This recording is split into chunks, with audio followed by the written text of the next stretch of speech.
Welcome, my dear students. I believe that you are watching this video just a few minutes before your examination. Either you are going to reach the venue or you are just going to start from your home towards the venue. Okay, so all the best for the exam, and 1 or 2 minutes I will be taking. Okay, in short, if you have filled your admit card तब तो fine है. अगर अभी तक fill नहीं किया, undertaking fill नहीं किया, तो make sure fill the undertaking. ठीक है, you will be writing your name here and city and state in the bracket in this portion, and then pasting a photograph here and thumb impression or signature will be done in the exam only. So that is there. Lastly, I believe that you are taking a simple transparent ballpoint pen. ठीक है, it should be a transparent ballpoint pen. अगर नहीं लिया अब तक तो transparent purchase कर लो, otherwise centre पे प्रॉब्लम हो सकता है. यानी कि सेंटर पे हो सकता है फिर, हालांकि देयर मस्ट बी अरेंजमेंट कि वो पेन प्रोवाइड करें, पॉसिबल है, बट पहले से लेके जाओ, ज़्यादा बेटर है. तुम्हें अननेसेसरी स्ट्रेस नहीं होगा एग्जाम में. ठीक है, और जो तुम्हारा बॉल पॉइंट पेन है that should be transparent, very important. यानी कि उसमें कहीं पे भी कोई पन्नी झिल्ली ये सब नहीं लगा होना चाहिए और ढका हुआ नहीं होना चाहिए, कवर्ड नहीं होना चाहिए. ठीक है, और बाकी तो पता ही, एडमिट कार्ड लेके जाना है, एडिशनल फोटोग्राफ लेके जाना है, वेरी इंपॉर्टेंट.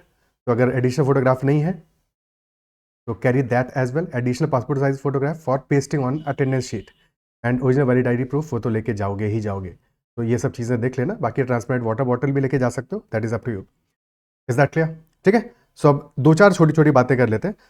सबसे पहली बात कि before the exam, when you are reaching the venue, stress free रहना है, टाइम पे पहुंचना है, टाइम पे पहुंचना है. ठीक है, सबसे पहली बात ये है. ये तुम्हारा सेंटर रीचिंग टाइम क्या है? 4 PM से पहले पहुंच जाना है. प्रेफर करो कि 3:30 तक पहुंच जाओ सेंटर. ठीक है, 3:30 PM के आसपास पहुंच जाओ. टाइम मेंशन है, गेट क्लोजिंग टाइम है 4 PM का, तो डेफिनेटली उससे पहले ही पहुंचना है. 4 PM के बाद में एंट्री किसी भी हालत में नहीं मिलती, ये याद रखना. उसके बाद के चक्कर में मत पड़ना. 3:30 तक किसी भी हालत में पहुंच जाना. उससे जल्दी ही पहुंच जाते हो तो कोई उसमें स्ट्रेस नहीं है. That is up to you, centre तुम्हारे घर से कितना दूर है वगैरह वगैरह, जो भी फैक्टर्स हैं involve. Okay, now once you have reach the centre, venue पे पहुंच गए. ठीक है, अब अंदर जाके बैठ रहे हो, तो बैठ के एग्जाम से पहले कोशिश ये करो, अपने दिमाग को शांत रखने की कोशिश करो. 2 से 5 मिनट के लिए आंखें बंद करके बैठ जाओ शांति से. अपने आप से बात करो. ठीक है, सेल्फ टॉक करो. इतना तुमने एफर्ट किया है, सब कुछ दिया है इस एग्ज़ाम के लिए, इतना अपने आपको टाइम दिया है, और डेफिनेटली 1-2 दिन से 3 दिन से रिवाइज भी कर रहे होगे चीज़ों को प्रॉपर्ली, तो सब कुछ याद आएगा. बस 2 से 5 मिनट के लिए एक शांति से बैठ के ब्रीदिंग करो. ठीक है, हल्का सा अपने बारे में सोचो, और इतने दिन से जो एफर्ट कर रहे थे उसके बारे में सोचो कि ये सब चीज़ें किस लिए किया तुमने, अल्टीमेटली एग्जाम में अच्छा परफॉर्म करने के लिए. ठीक है, सब कुछ सही होगा. बिल्कुल शांति से स्टार्ट करना है, शांत मन से चीज़ों को स्टार्ट करना है. ठीक है, अब जब एग्जाम स्टार्ट करोगे, एक तो पहले इंस्ट्रक्शन सारे के सारे ध्यान से पढ़ लेना. क्या इंस्ट्रक्शंस है, उसमें ऑर्डर मेंशन है कि नहीं मेंशन है, कि पहले कौन से क्वेश्चन आएंगे, बाद में कौन से क्वेश्चन आएंगे, कितने क्वेश्चन कौन से सेक्शन होंगे. तो ये हो सकता है स्टार्ट में ही मेंशन हो. ठीक है, बता दें. अगर नहीं लिखा होगा तो फिर एग्जाम जब स्टार्ट होगा 75 क्वेश्चन होंगे टोटल. तुम्हें देखना है, पहला क्वेश्चन तो दिख ही जाएगा डायरेक्टली कि कौन से सेक्शन से आ रहा है. फर्स्ट क्वेश्चन प्रॉब्ली इंग्लिश से होगा, इंग्लिश के अलावा किसी और से हो, तो फिर 10 क्वेश्चन 15 क्वेश्चन आगे जाके देखो कौन सा क्वेश्चन है. ठीक है, तो एक बार स्टार्ट के पहले 30-40 सेकंड्स में ये आइडिया लगा लो कि कहाँ पे कौन सा सेक्शन रहने वाला है, किस पोर्शन में कौन सा सेक्शन रहने वाला है. Then in the first 30 minutes try to attempt as maximum as possible.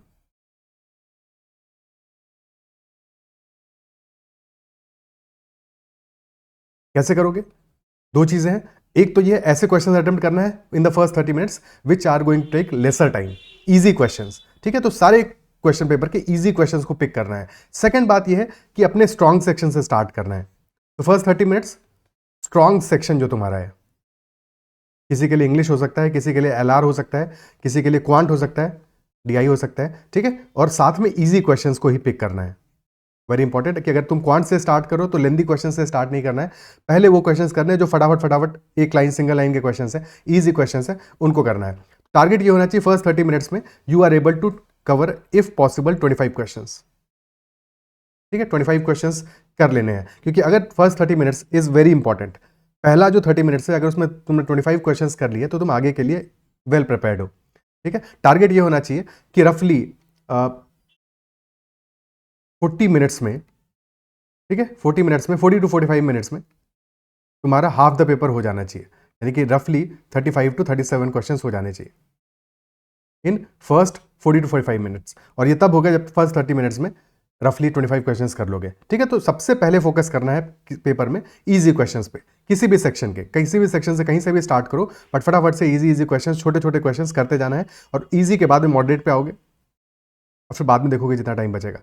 ठीक है, अगर पेपर लास्ट ईयर जैसा आता है, जैसा लास्ट ईयर पेपर आया था, अगर वैसा ही क्वेश्चन पेपर आता है, तो उस केस में तुम्हारा अप्रोच क्या होना चाहिए कि तुमको मैक्सिमाइज करना है, 75 में से रफली 70 के आसपास क्वेश्चंस को अटेम्प्ट करना है with as much accuracy as possible. ठीक है, is with as much accuracy as possible. कुछ ही क्वेश्चन स्किप करोगे, अदरवाइज सारे के सारे क्वेश्चन को अटेम्प्ट करते हुए चलना है। नेगेटिव मार्किंग के बारे में तुम्हें पता है कि +4 -1 है, और क्योंकि कट ऑफ हाई जाएगा, ठीक है, तुम्हारा अटेम्प्ट हाई होना चाहिए, तो ऐसे कितने भी क्वेश्चंस, कुछ क्वेश्चंस ऐसे जरूर होंगे जहां पे कि 2 ऑप्शंस में स्टक होगे, तो 2 ऑप्शंस में स्टक होगे। अगर 2 ऑप्शंस तक पहुंच गए हो तो उसके बाद उस क्वेश्चन को अटेम्प्ट करना है। ठीक है, you have to attempt that question. Clear है? तुक्का नहीं लगाना है, गेस नहीं करना है, बट 2 ऑप्शंस में पहुंच गए कि 2 ऑप्शंस के बीच में कंफ्यूज हो, वो क्रिटिकल रीजनिंग का क्वेश्चन हो सकता है, या फिर वो क्वेश्चन तुम्हारा रीडिंग कॉम्प्रिहेंशन का हो सकता है, या क्वांट में तो ऐसा नहीं होना चाहिए, बट क्वांट में पॉसिबल ही है कि कोई हो सकता है एक क्वेश्चन ऐसा हो जहां पे कि तुम 2 ऑप्शंस के बीच में स्टक हो, तो वहां पे उस क्वेश्चन को अटेम्प्ट करना है। ठीक है, अपना स्कोर मैक्सिमाइज करने के लिए अटेम्प्ट करना इज इंपॉर्टेंट। अटेम्प्ट को बहुत सेफ नहीं रखना है, बहुत सेफ रखने का मतलब ये कि ऐसे क्वेश्चंस को अटेम्प्ट ना करो, डेफिनेटली अटेम्प्ट करना है। ठीक है, और अपने ऊपर बिलीव रखना है, कॉन्फिडेंस रखना है, जो भी तुमने प्रिपरेशन किया वो सब तुम्हारे काम आएगा, जो भी चीज़ें तुमने याद मतलब कि प्रिपेयर की है प्रिपरेशन में, जो भी फॉर्मूले याद किए हैं, सब कुछ काम आएंगे, सब कुछ वहाँ पे काम आएगा। ठीक है, बिल्कुल भी पैनिक नहीं करना है, एग्जाम के बीच में पैनिक करोगे तो प्रॉब्लम आएगा, इसलिए पैनिक बिल्कुल नहीं करना है। तो 2-4 छोटी बातें और हैं कि क्या नहीं करना है। पहली चीज़ तो ये है कि जो भी क्वेश्चन ऐसे हों जहाँ पे कि तुम अटकने वाले हो, ठीक है, किसी भी क्वेश्चन को बहुत ज़्यादा टाइम नहीं देना है, बहुत ज़्यादा टाइम नहीं देना है। तो अगर 1.5 मिनट्स से ज़्यादा टाइम निकल रहा है किसी भी क्वेश्चन में, तो डेफिनेटली फिर उस क्वेश्चन को लीव कर देना है। उससे ज़्यादा टाइम लग रहा है तो उस क्वेश्चन को लीव कर देना है। क्लियर? सिमिलरली एग्जाम के बीच में अगर कुछ क्वेश्चंस में कहीं पे गड़बड़ी भी हो रही है, कहीं पे तुम कैलकुलेशन मिस्टेक भी कर रहे हो, तो पैनिक नहीं करना है, अपना पीस ऑफ माइंड बरकरार रखना है।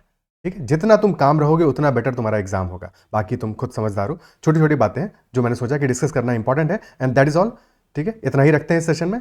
आई बिलीव कि तुम अपना एग्जाम पूरे कॉन्फिडेंस से और अच्छे से दोगे, अच्छे से एग्जाम दो, यू प्रिपेयर्ड सो वेल, तो डेफिनेटली रिजल्ट भी बेहतर ही जाएगा। All the best for the examination. That's all for this session. Bye bye, take care.